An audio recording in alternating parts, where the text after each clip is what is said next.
Tuco. Dude, like you have been around in Hollywood for a long time, Yeah. and you've been like, there's no way people see you and don't recognize you. That's do you, right. do you get like, do people just stop you in the street on a regular basis? All the time, and it depends on like where they're from. It's either Blood In, Blood Out, Clear and Present Danger, Breaking Bad, Major Crimes, The Closer. What about Training Day? Training Day, Dude, I mean, too. you have like the signature line from Training Day. Yeah, you get your shit pushed in. It's so cool. I love it. And then Breaking tight. Do you want to bring her in? Please. I don't want to phone in. Oh no, come on. This is I like, don't it wanna is, phone in, but I'm being told. it's an evolving interview, so Okay, we're bringing okay. you in. So Linda Cardellini, Hi. it's amazing to have you here. Thank you. So we have Linda. Now, why don't you guys tell me, what is it about the story that pulled you guys in to do this movie? Because honestly, I didn't know anything about it until I saw it Scare Diego, and I can see it it was. in your eyes. Yeah. It was like, whoa, this is like legit spooky. So tell Oh, me how you guys. it's a Mexican folktale that's been passed down from generation to generation.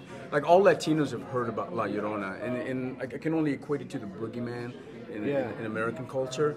But we grew up with this since we were little kids, and they would always tell you that if you didn't behave or if you did something bad, that La Llorona would come and get you. And La Llorona is basically this woman who, in a fit of jealous rage and wanting to get vengeance on her husband, she drowns her children in a river and then kills herself, but then she's destined to roam the earth in search of other children to take the place of the ones that she lost. So she's just this endless circle. And so every child out there needs to be, leery that La Llorona could take them from the earth. So is that something where you would be like it's used like, hey, like La Llorona, she's gonna come get you if you don't. Bro, it's get not it fake. together. It's real. Okay, that's why. Okay. No, I know you're thinking it's just this tale they made up. No, there's been sightings of La Llorona. There's been dead children in Mexico, in the U.S., and there's been unexplained occurrences, natural phenomena. And I said, like, we grew up with it. So you ask anyone who's Latino, and they will tell you about La Llorona. Okay, Raymond is scaring me, so we're gonna talk to Linda now. Raymond has me freaked out. So Linda, now tell me about your part in this film. I play a social worker who thinks that she's, has all the best intentions and goes to talk to Patricia's family because she's got 2 little boys. She's a single mom. I'm a single mom. I'm a widow.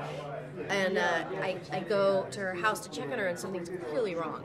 Everything's weird. The kids don't look good, and I try to help, but everything I do just makes things worse, and then it sort of comes after me and my family, and then I enlist the help of anybody, somebody please help me, because this is terrifying. That would be me. And then and then this is what I'm left with. I mean, if you get Raymond Cruz to come help you, that's not a bad thing. No, I know. It was really fun. It was really fun to play, and reading the script, I didn't really know the story, and that to me was what was appealing, but that I didn't know it. And yet, so much of the world does know it. Right. See, I knew it from the title. Yeah. So you just got the script, and you're like, in. I read it, and I liked the part because I play an ex. You just read the title. Yeah, but I knew what it was He's about like, just I'm by in. reading the title, just the name. It's like if you said Frankenstein or Werewolf or Dracula. You get an idea and you know what it's about. Well, I played the part of an ex-priest who's a curandero who helps Linda and aids her in salvaging the souls of her children and protecting them from La Llorona. And it's some serious shit. Yeah.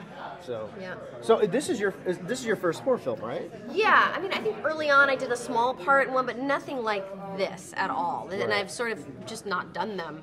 And then it was a kind of an amazing opportunity. New Line's so good at it. Yeah. I think James Wan has sort of carved his own niche. And the idea of doing this, and it's a small movie. Our movie's much smaller than the other ones. It's a smaller budget, and it's set in the 70s. And I just thought there were so many elements to it, and plus, it was fun to be able to be sort of to have like the center of the story to be about this woman trying to save her children. I found something like really primal and interesting about that, and also I had never really done it, so I thought, well, it's about time to do something like that, right? This sounds good, and it was really physical and exhausting and awesome and fun, and I'm proud of it. It's exciting. Yeah, and you got to do 70s hair as well. Yeah, this is a little leftover shag that I got. She looked great with the 70s hair. Yeah, I got some 70s, like some and her bell bottoms, turtlenecks. turtleneck. Yep. We don't want to bring turtlenecks back, so we can just. Yeah, somehow I end up with turtlenecks quite a bit. It's like it's a thing. I don't know why. So now you told a story last night that was pretty freaky about the bracelet. Yeah, bracelet. Can you just give us that story again? Because not everybody got to hear that, and that like. I mean, okay, this will freak you out. Linda is afraid right now. I don't know if you can see it. I didn't know. I was there when this happened. She was there, and I saw. Oh, so it you saw break, but I didn't realize what it was until he started telling the story, and I'm so glad I didn't know because I would have scared them. So this bracelet, I mean, the hair on the back of my neck is. Yeah, this bracelet, it's used to protect you against negativity and negative energy. Now, I wore it coming into the movie because... Not this one. Well, not this particular one, but it was one just like this. But this is a replacement. This is a replacement. No, it is a replacement because what happened was we were shooting a scene where I'm battling the monster and the energy of La Llorona, and I had my hand up like this to the light. And what happened was, I'm not touching. Super intense scene. Yeah, super intense, emotional. Like you're even saying like some kind of. We can't tell them. Yeah. Well, you'll see when you see the movie. But I had my hand up, and the bracelet exploded off my hand, and beads went everywhere. And they yelled, "Cut!" And they're like, "What happened?" I'm like, "Oh my God!" You know. And I look, and I pick up. We're trying to collect all the beads, and then I pick up 3 of them, and they're split in half. Wow. Now, I was like, how did that happen? And I went outside, because we were on a wood floor. I went outside on the concrete, and I tried to break one. I mean, I slammed it, I stepped on it, I couldn't break one. I couldn't even crack it. So how do you explain the 3 of them just split in half, and the thing blew off your wrist? I mean, it was freaky. I mean, that alone sells the movie. Right, well, if that alone sells like the movie, there's more. Bracelet. But then wait till you see La Llorona. I mean, she is genuinely scary. So I mean, what'd you think? I thought she was genuinely freaky. Like, so I mean, what was it like seeing her on set for you guys though? It was scary. Yeah. So because, did you guys? You're hoping because it's technically a monster movie. And it's a practical monster, so you're thinking, what is this going to look like? Like, I hope it's really something that we all are imagining. And I know that they've worked on it for ages, trying to perfect it. And the it was woman who better. Yeah, and the woman who plays her, Marisol, it was just this gorgeous marriage of like this crazy makeup and her, and she was great. She was really good. Did you guys meet her beforehand, or did they do the thing where you don't meet her? Oh no, we met her. We would all joke around. Oh, okay. You know. So you guys were already on a friendly. real low budget thing. We were like. Share one table of food. There's a one makeup trailer. Yeah, sit together all the time. So I have this is an off-course question that I have to ask because I didn't seem to find the answer anywhere, but you were missing in, well, not just you, but Hawkeye was missing in Infinity War, so obviously you were missing too. Is there a future for Mrs. Hawkeye to show back up anywhere? I think there always could be. You never know until you see the movie, but I think there, you never know. I think I can't say much, but perhaps. Perhaps. That would be great. So this movie looks super frightening. What are you guys' hopes for this? Is this like something that you can see more of? Is this like do you guys see like franchise potential with this kind of film? Like where we continue with? I don't know. I don't know either. I hope this film comes out and that people get a greater awareness of La Llorona and the legend, and that they're entertained and frightened by it, because it's not. It will stop being just a Latin thing, and mostly everyone will get to know her.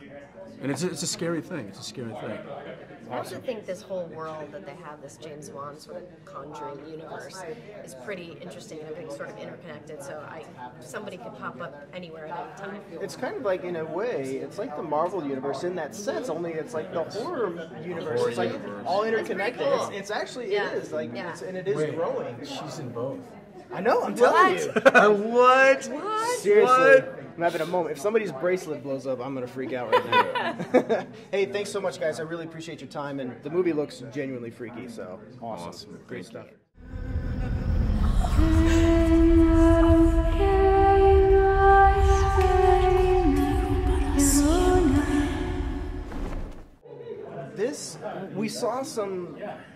We saw a lot of this last night at Scare Diego, enough to like scare the crap out of us. How did you get involved in this? How did you hear about this, and just how did it come together? Because it's not a familiar kind of folklore for everybody.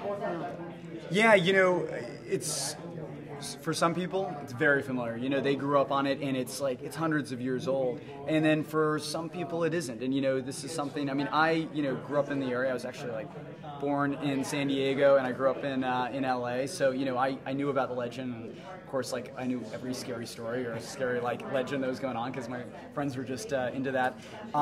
You know, the way that this came about was I did a short film called The Maiden, and I put it online. It was the short horror film, and then New Line saw it, and literally within a week of putting it online, I was sitting down with Walt and Dave, the New Line executives, and then like a couple of weeks after that, I was hired on this movie. And I think there was just like, you know, I loved the script. I came in with a really, you know, strong, clean vision and idea of how to handle it. I also love that it was set in the 70s. There's something very cool and true crime about that as an entry point. So I think they just got fired up about that, and we have very similar sensibilities, and that's how it came about. Did I answer the question? You answered the question. Sometimes that's good. You just got to let it go, and then that just it's like just this bomb of answers, and it's always great. It's a good capture. Nice. So Patricia, you play a woman whose children are involved. I don't want to spoil anything, but what is it like for you? Was this something that you were, you know, obviously aware of, and that you had felt, and that you? So what was that like for you when the project came to you? What was your emotion when you saw like, oh, they're making a movie of this? I couldn't believe. I mean, we grew up with La Llorona. This is a story that has been told to all the Hispanic people through generations, and we believe it. We believe as kids, and we believe it when we're older. And it's a story that they used to tell us, so we would behave. I have not told a story like that to my daughter because I don't want to scare her so much, but I do have to say that I believe in it. So when I read the script, I thought it was about time that it would get done, but it would get done in such a way that is respectful to the original story itself, to the culture, because then we become, it's almost like we become the eyes of the Hispanic culture, you know, and making sure and guarding that it was done okay. But the way Michael had envisioned it in the script, and it was written in the script, it's so nicely done that once that was okay, that's out of the way, we know it's done respectfully now, let's really dig into this incredible character. And we've had signs throughout the process of shooting, and for me personally, so I definitely feel that the story will come across and people will get really scared. Yeah, Raymond, when we talked to Raymond, he wouldn't let me even think for a second that it was folklore. He was like, no, it's real. Oh yeah, No, he's like, it is Ray totally is a believer. real. He is totally a true believer. It's totally and real. honestly, I came in a skeptic, but there was so many strange things that happened. Honestly, the entire crew believes that the house that we were in is haunted, or there's like bad mojo there. Yeah. There's, you know, we all had weird, you know, incidents there. Everybody on the crew got super sick, and we had to shut down. It was an insurance claim, and even like our executive, you know, Walt was saying, he's done, you know, like 20 movies or something. He was like, we've never made an insurance claim like this. Our kids, the two leads in the movie, both got pneumonia. Yeah. Super creepy. Yeah. wow. Yeah. There were all kinds of things happening where we shouldn't. Yeah. But you know, for me, I look at it more of goosebumps. Yeah, I was just gonna say the hair. Like you just started saying haunted house, and like the hair on the back of my neck is like, oh shit, here we go. Look at the goosebumps. They're right Look at there. that. It's not kidding. Yeah, people would talk about like, and this never happened to me, but I would have crew members who were like total skeptics, not people who were, you know, are like prone to this, but they would say like they were in a room alone and they would hear a whisper, and it was so unsettling, and like. I don't know, there were so many of those occurrences that, I mean, it definitely, and you know, it's like, I think it actually helped the film. I think that, you know, it kind of was infectious, and... That's exactly what I wanted to say. I think La Llorona was there with us to help us. Because we're telling her story. She needs to make sure the story is being told, you know, nicely. That scares me even that's more. What she did, 100%. She wasn't there to scare. She was there to give us enough to understand her, and also to make sure her story is done correctly. Right. So, is this something then that you would foresee as like becoming? I know it's always like, what's it going to be a franchise? But I mean, this is a character that's, or a real thing that's been around. I got to be careful with my words. Raymond's listening.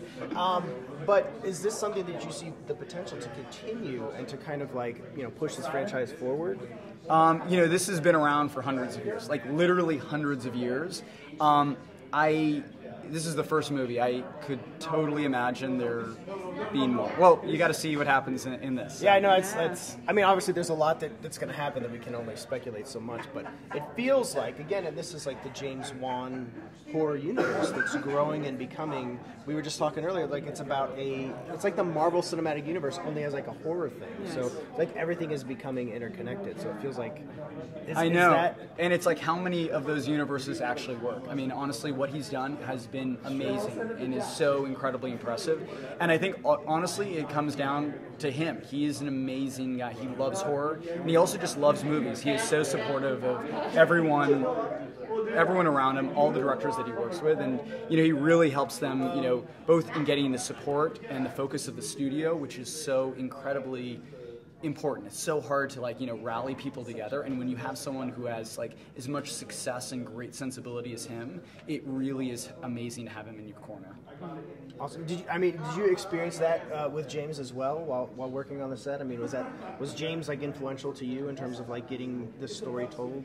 I think what I have felt from James all along is that he is just an extraordinary team player. You know, he has such an enthusiasm that you feel like you're part of a group that is, you know, where every part of the ideas or creative process, everything is welcome. Nothing is ever rejected. And when you are among this creative group of people where you can also give some of your creativity and that is welcome, then you feel like, oh wow, it doesn't really happen that often. So that, I think James, you know, does it. Yeah, great. Guys, the movie definitely looks terrifying. It is. Honestly, last night was the first time I'd seen. I honestly hadn't even heard of it prior to us even coming out, and I was like, "What?" And then they changed the name at the last minute too, because it was called The Children initially, and then you guys are just kind of like. It seems like now you're just like embracing like this name, but this really feels like something that I feel like is really going to connect. So yeah, like it was always a code name. The Children was always a code name. We always wanted to call it La Llorona or some variation of that, and we love the Curse of La Llorona. It's like I feel like there's kind of a cool throwback quality to that, which really like lends itself to the type of movie that we made. So yeah, no, it was always going to be called. The reason is like so many people were trying to make a La Llorona movie, and they didn't want to show their hand. So code name.